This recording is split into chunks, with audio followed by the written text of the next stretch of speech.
అందరికీ నమస్కారం. తేజస్వి తెలుగు కథలకు స్వాగతం. ఈ కథను రాసిన వారు మంగు కృష్ణకుమారి గారు.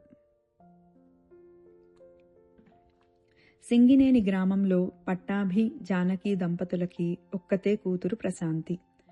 తన తరువాత జానకికి 3 పిల్లలు పుడుతూనే చనిపోయారు. ప్రశాంతిని అపురూపంగా పెంచారు ఆ తల్లిదండ్రులు. ప్రశాంతికి పెళ్ళీడు వచ్చింది. పట్టాభి పెద్ద తాత ఒక ఆయన, ఎవ్వరూ లేనివాడు, చనిపోవడానికి ముందు అతని ఆస్తి మొత్తం పట్టాభికే రాశాడు.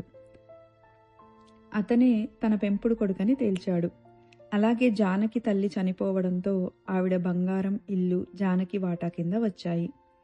మొదటే ప్రశాంతికి చాలా బుద్ధిమంతురాలని, ఎంతో పనిమంతురాలని మంచి పేరు ఉండేది. ఇప్పుడు ఇంత ఆస్తికి వారసురాలవడంతో ప్రశాంతి మీద పెళ్లికొడుకుల తల్లిదండ్రుల కళ్ళు బాగా పడ్డాయి. నిజానికి ఆడపిల్ల తల్లిదండ్రులు తమ కూతురి గురించి చెప్పి పిల్లాడి తల్లిదండ్రులను సంబంధం కలుపుకుందామని అడగడం సంప్రదాయం.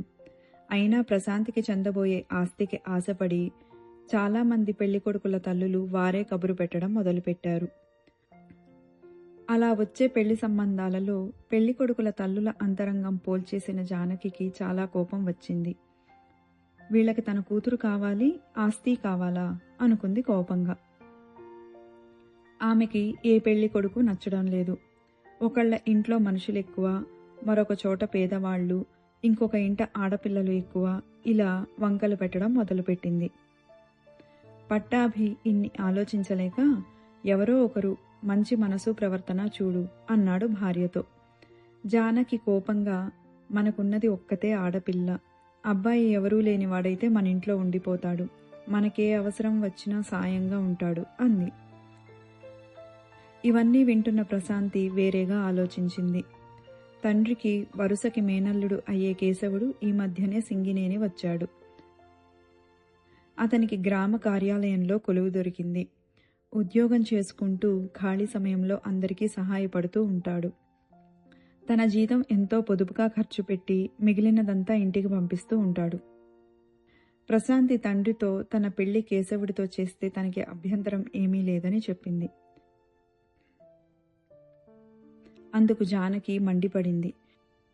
వాళ్లకు పెళ్లి కావలసిన చెల్లెళ్ళు 2 ఏమంత గొప్పవాళ్లు కాదు అన్నది విసురుగా. అందుకు ప్రశాంతి ఎంతో శాంతంగా, అవునమ్మా, అందుకే అతను ఎంతో కష్టపడి కూడబెడుతున్నాడు. మామగారి ఆస్తికి ఆశపడి ఇల్లరికం వచ్చే మగాడు పౌరుషం లేనివాడు. అలాంటివాడు నాకొద్దు. పెళ్ళైన తర్వాత ఈ ఇంట్లోనే ఉంటే నాకు పుట్టిల్లు ఉండదు. మధ్య మధ్యలో వచ్చేందుకు ఆడపిల్లకు పుట్టిల్లుండాలి. కేశవుని చేసుకుంటే మేం ఈ ఊళ్ళోనే నీ కళ్ళెదురుగా ఉంటాము.